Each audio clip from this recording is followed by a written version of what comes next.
नमस्कार, स्वागत है आप सभी का द पॉलिटिकल क्लासेस में। आज हम बात करेंगे मॉर्गेंथ्यू 6 प्रिंसिपल्स ऑफ पॉलिटिकल रियलिज्म। राजनीतिक यथार्थवाद जो है उसमें मॉर्गेंथ्यू का जो योगदान है वो बहुत ही अधिक रहा है। एक तरीके से कहा जाए तो जो थिंकर्स है, जो विचारक हैं, वो मानते हैं कि मॉर्गेंथ्यू और जो यथार्थवाद है वो एक दूसरे के पर्यावर्ती हैं।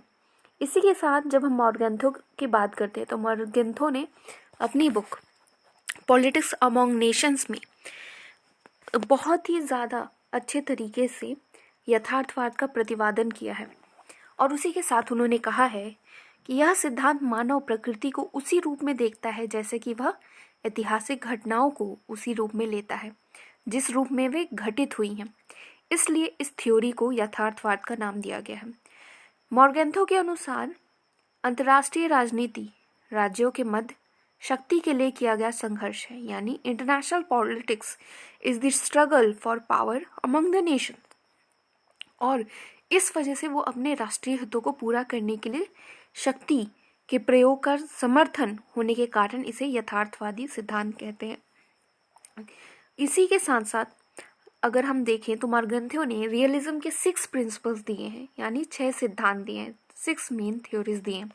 उसमें पहला है Politics are governed by objective laws that have their roots in human nature, यानी अंतर्राष्ट्रीय राजनीति के मानव प्रकृति पर आधारित वस्तुगत नियम जो है, मतलब हर एक जो एक तरीके से कहा जाए अंतर्राष्ट्रीय राजनीति है उसी में मानव प्रकृति जो है उस पर कुछ वस्तुगत नियम होते, कुछ ऑब्जेक्टिव्स होते, कुछ रूट्स होते हैं हमारे ह्यूमन नेचर में।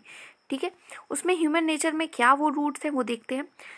मॉर्गेंथ्यू का कहना है कि पॉलिटिक्स वस्तुगत नियमों से संचालित होती है। ठीक है, कुछ चीज़ें होती है, जो कुछ नियम होते हैं, मूल होते हैं जो मानव प्रकृति में होते हैं। इन नियमों को समझे बिना हम समाज को नहीं ठीक कर सकते और ना ही समाज को कहीं छोड़ सकते हैं। इसलिए मानव प्रकृति स्थायी है और इस पर आधारित नियम भी क्या होंगे, स्थायी होंगे। इन्हीं के आधार पर इंटरनेशनल पॉलिटिक्स को समझना चाहिए। हमारा प्रयत्न क्या होना चाहिए, तथ्यों को मालूम करना तथा बुद्धि के आधार पर उनका स्पष्टीकरण होना चाहिए। विदेश नीति की प्रकृति का अनुमान राजनीतिक कामों तथा उनके प्रभावों का जांच करके ही किया जाना चाहिए। यानी हम अगर कुछ भी अगर डिसाइड कर रहे हैं अपने गवर्नमेंट के लिए, कुछ हम लोग लॉज बना रहे हैं, कुछ उद्देश्य अगर हम सिद्ध कर रहे हैं तो उसके लिए क्या करना चाहिए, हमें प्रैक्टिकलिटी पे ज़्यादा फोकस करना चाहिए। देन इनका जो दूसरा कॉन्सेप्ट है, the concept of national interest define in terms of power, यानी शक्ति के संदर्भ में राष्ट्रीय हितों की व्याख्या, जिसमें कि इन्होंने साफ तौर से कहा है कि यथार्थवाद राष्ट्रीय हितों की व्याख्या शक्ति के संदर्भ में करता है। ठीक है, किसी स्टेट के अंतर्राष्ट्रीय व्यवहार का आधार और प्रेरक उसके विशुद्ध नेशनल इंटरेस्ट यानी राष्ट्रीय हित होते हैं जिनका वह शक्ति द्वारा प्रसार करता है। यानी सभी स्टेट के कुछ ना कुछ नेशनल इंटरेस्ट होते हैं जिनको वो स्थापित करना चाहता है और उस चीज़ के लिए वो क्या करता है, या तो वो युद्ध करता है, अपनी विदेश नीति को बनाता है। और मेनली राष्ट्रीय हितों की सुरक्षा ही विदेश नीति का आधार होती है। नेशनल इंटरेस्ट जो होते हैं उसी वो क्या होते हैं, मेनली वो सुरक्षा, उनकी सुरक्षा करना ही विदेश नीति का मेन बेसिक फीचर होता है। इसी के साथ साथ मॉर्गेंथ्यू कहते हैं विदेश नीति का मूल उद्देश्य राजनीतिक लाभों को पाने के अलावा और कुछ नहीं है। मतलब जितना हो सके विदेश नीति का जो बनती है वो क्या होती है, एक तो नेशनल इंटरेस्ट को बनाना और उसी के साथ साथ अपनी पावर जो है, पावर को भी बहुत ज़्यादा ही आगे बढ़ाते रहना। ठीक है, इसमें ये एक जगह ये भी मॉर्गेंथ्यू कहते हैं राजनीति सिद्धांत को बुद्धि, इच्छा तथा कार्य की राजनीतिक योग्यता की विवेचना करनी चाहिए। ठीक है, इसी के साथ साथ अंतर्राष्ट्रीय राजनीतिक का उद्देश्य राजनीतिक सफलता प्राप्त करना होता है। इसलिए हमें अन्य किसी बात पर ध्यान न देकर अपने नेशनल इंटरेस्ट की पूर्ति करनी चाहिए। यदि हम अपने नेशनल इंटरेस्ट की पूर्ति करते हैं तो क्या है, देन ओनली और जो हमारा पावर है वो बहुत ज़्यादा, उसी के थ्रू हमारा जो पावर है वो बहुत ही बढ़ेगा। ठीक है, देन इनका जो थर्ड प्रिंसिपल है political realism does not take a fixed और डिटरमाइन मीनिंग ऑफ इंटरेस्ट, यानी राष्ट्रीय हितों पर परिस्थितियों का प्रभाव जो रहता है वो क्या रहता है। ठीक है, यथार्थवाद स्वीकार करता है कि अंतर्राष्ट्रीय राजनीति का सार राष्ट्रीय हित है। ठीक है। यथार्थवाद जो मानता है कि क्या है, अंतर्राष्ट्रीय राजनीति किस तरीके से चलती है, नेशनल हित इंटरेस्ट पे चलती है। ये राष्ट्रीय हित वहीं तक मान्य होते हैं जहाँ तक पावर द्वारा पूरे किए जा सकते हैं। इनके संबंध में कोई स्थायी तथा निश्चित दृष्टिकोण नहीं अपनाया जाता है।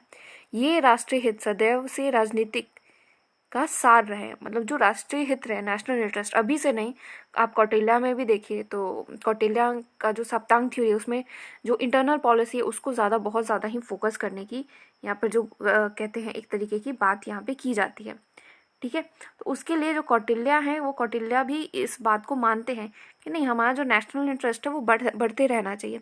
देन हम बात करेंगे इसी के साथ साथ इतिहास के किसी भी युग में राजनीतिक क्रियाओं को प्रभावित करने वाले उन पॉलिटिकल और सोशल परिस्थितियों से भी प्रभावित होते हैं जिनसे विदेश नीति का निर्माण होता है। मतलब कुछ सामाजिक और जो राजनीतिक तत्व होते हैं वो भी बहुत ज़्यादा प्रभावित करते हैं किसी भी विदेश नीति को निर्माण करने के लिए। चौथा है realism consider prudence to be the supreme virtue in politics, यानी सार्वभौमिक नैतिक सिद्धांत राज्य पर लागू नहीं होते। इसका अर्थ क्या है, नैतिकता के सार्वभौमिक सिद्धांत राज्यों पर लागू नहीं होते। ठीक है, ठीक जैसे नैतिकता के सिद्धांत दिए गए हैं वैसे ठीक उसी तरह वो लागू नहीं होते, बल्कि वो समय और स्थान के हिसाब से उनको बदलना पड़ता है। जो भी नैतिकता रहते हैं राज्यों पर नैतिकता का मापदंड जो होता है वो लागू नहीं होता।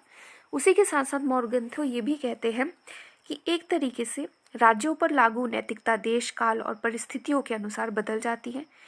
यहाँ नैतिकता का जो भी यूज होता है वह अमूर्त सिद्धांत है के आधार पर ना होकर लक्ष्यों की प्राप्ति की दृष्टि से होता है।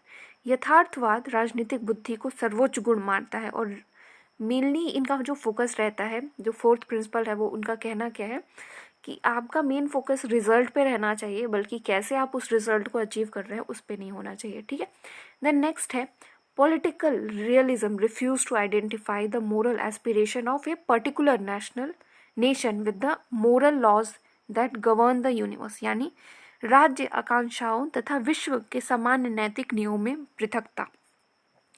एक तरीके से जो राज्य की आकांक्षा है, जो राज्य चाहता है और विश्व जो चाहता है, उन दोनों में जो नैतिक नियम है, जो मोरल रूल्स है, उन सब में अलगाव रहना, अलग अलग हो। राजनीतिक यथार्थवाद राज्य की नैतिक आकांक्षाओं तथा विश्व में प्रचलित नैतिक नियमों के बीच कोई संबंध नहीं स्वीकार करता, बल्कि यह सिद्धांत समस्त राष्ट्रों को इंटरनेशनल पॉलिटिक्स के रंगमंच का ऐसा कलाकार मानता है जो अपने राष्ट्रीय हितों की पूर्ति में संलग्न है।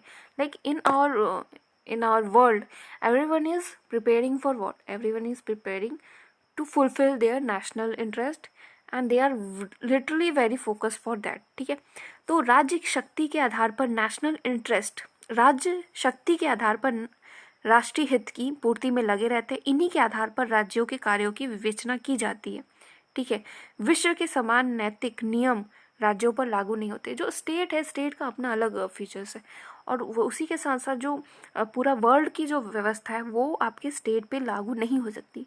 लास्ट जो इसका प्रिंसिपल है, सिक्स्थ प्रिंसिपल जिसको कहते हैं, राज्य क्षेत्र पृथक स्वायत्ता रखता है, यानी politics is an autonomous sphere, यानी राजनीतिक क्षेत्र जो है पृथक स्वायत्ता में आस्था रखता है।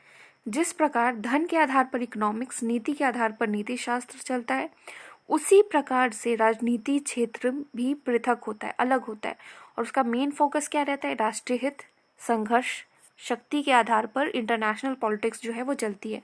इंटरनेशनल पॉलिटिक्स किस पे चलती है? National interest, conflict and power पे, इन तीनों के आधार पर ये चलती रहती है। एंड यद्यपि इसके क्षेत्र में गैर राजनीतिक विचारों का भी एक स्थान होता है, लेकिन उन्हें बहुत छोटा समझाता है। ठीक है, इसीलिए इसमें मुख्य रूप से राजनीतिक मानदंड जो होते हैं, जो पॉलिटिक्स रहती है, जो पॉलिटिकल जो चीज़ें रहती है, उन पे बहुत ज़्यादा फोकस्ड एक तरीके से किया जाता है। और इसीलिए यथार्थवाद इंटरनेशनल पॉलिटिक्स के प्रति कानून और नैतिक दृष्टिकोण अपनाने के विरुद्ध है, क्योंकि इससे राजनीतिक क्षेत्र की स्वायत्ता नष्ट हो जाती है। अगर हम कोई भी इंटरनेशनल जो लॉ है उसको मान लेते हैं तो उससे क्या होगा, हमारी जो मेन जो पावर है वो कहीं ना कहीं जो राज्य की पावर है वो ही लुप्त हो जाएगी। तो ये था मॉर्गेंथो का 6 principle. Thank you so much and all the best for your preparation. And अगर किसी को कोई प्रॉब्लम हो तो आप लोग यहाँ पे कमेंट कर सकते हैं नीचे कमेंट बॉक्स में। Thank you so much.